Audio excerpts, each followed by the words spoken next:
Hi, I'm Kelvin, co-designer for Mindwalkers, a social deduction game for 4 to 8 players with a playtime of 45 minutes to about an hour. In this game, each player is a wizard who has the ability to hijack the minds of other players, that is to mindwalk them, secretly making them do your bidding.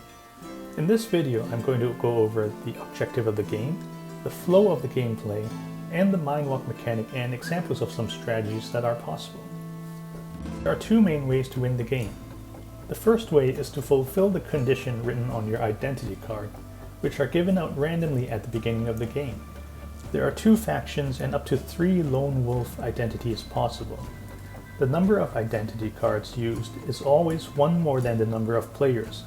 For example, if the game has 5 players, they will draw from 6 identity cards, leaving 1 card unused and unrevealed. The second way to win the game is to become the last player standing by banishing everyone else through card effects, or by voting them out in court. This is considered a team victory. For example, if the last person standing is a council member, all council members win regardless of whether they have been banished. Players start the game with an identity card, a character card which gives them unique abilities, and 3 cards drawn from the deck. Play alternates between a day phase and a night phase. The entire game lasts for 6 days and 5 nights, or earlier if anybody meets their win condition. During the day phase, players do 3 things. They draw cards from the deck, visit a location, and play cards from the hand. At the beginning of the turn, players draw 2 cards from the deck. The exception is if they have already been banished, in which case they may only draw 1 instead. Locations give you a variety of ways to work towards your win condition. For example, you can visit a location to buff your hand, open up more of the map, stay out of harm's way, or try to banish an opponent by voting them out. Simply declare a location and carry out the effects stated on that card. The origin is the main win condition for council members. The origin and the court of Garul Khan share the same mechanic called a chamber vote. A chamber vote is initiated when a player enters either of these locations. That player chooses 2 others along with themselves to enter a vote. Each of them selects a card from their hand and plays it face down. These 3 votes are shuffled and then turned face up. If the total mana points played are higher than the stated threshold, then the vote passes. In the case of the origin, an energy token is awarded, and in the case of the court, a chosen player is banished. Banished players are still in the game and may carry on as usual, except that they draw 1 less card at the beginning of the turn and may not initiate chamber votes. However, they may still vote if other players invite them to.